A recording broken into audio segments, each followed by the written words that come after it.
we spoke about imposter syndrome, and you've spoken about this as well. You don't like the phrase, but you do sort of relate to it, and even though you're not a fan, and you're clearly not an imposter, what sense do you get when you have doubts, and how does that drive and motivate you when those doubts creep in?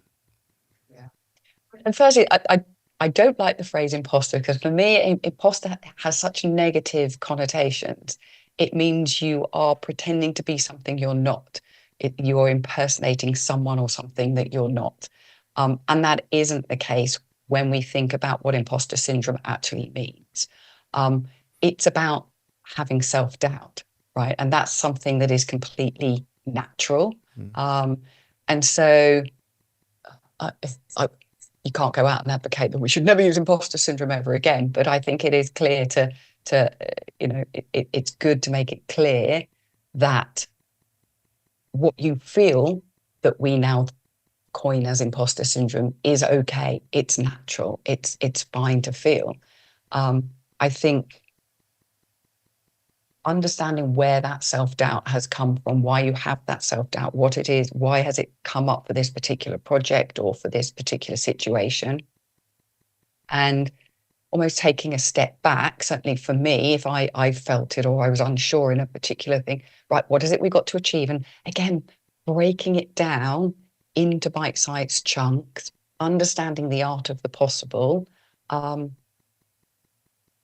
Is there a way we can do this by going this route or this route? What are our options?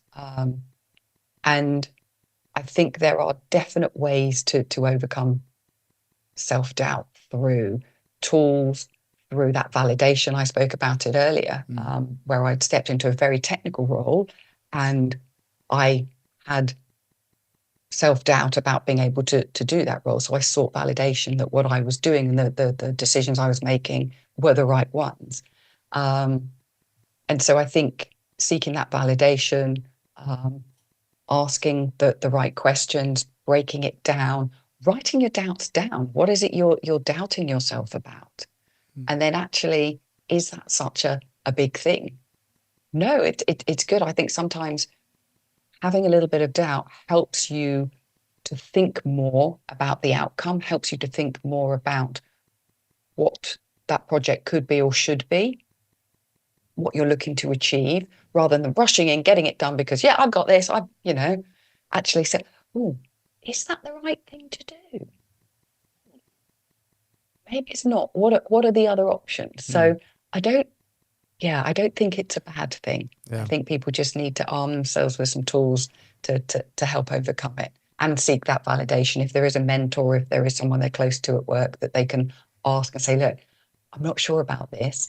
Can you talk it through with me? Anyone would be willing to do that. Yeah. And nobody's perfect, are they? And I suppose you could look at it the other way as well, that if you don't have imposter syndrome, you may well actually be delusional because you're not perfect. And, if you think you got everything and you do everything right, then you're actually probably quite blinkered in the way you approach things, and you don't consider everything or everyone around you. So in a sense, as you said, it's not necessarily a bad thing. Yeah, and that's a good point, because this is where you end up with silos, because people are in their world, they know how to do it. They've got this library, right? I did do it. I'm just going to do it the exact same way. And that doesn't help, to iterate on things or improve them moving forward. And so you still see that, in projects where people haven't got that self-doubt, they're not checking or they're not communicating or bringing others in to validate, to think about it from a wider lens. And so you can end up with this silo that leads to just doing the same old. You're not innovating. You're not being agile. Yeah.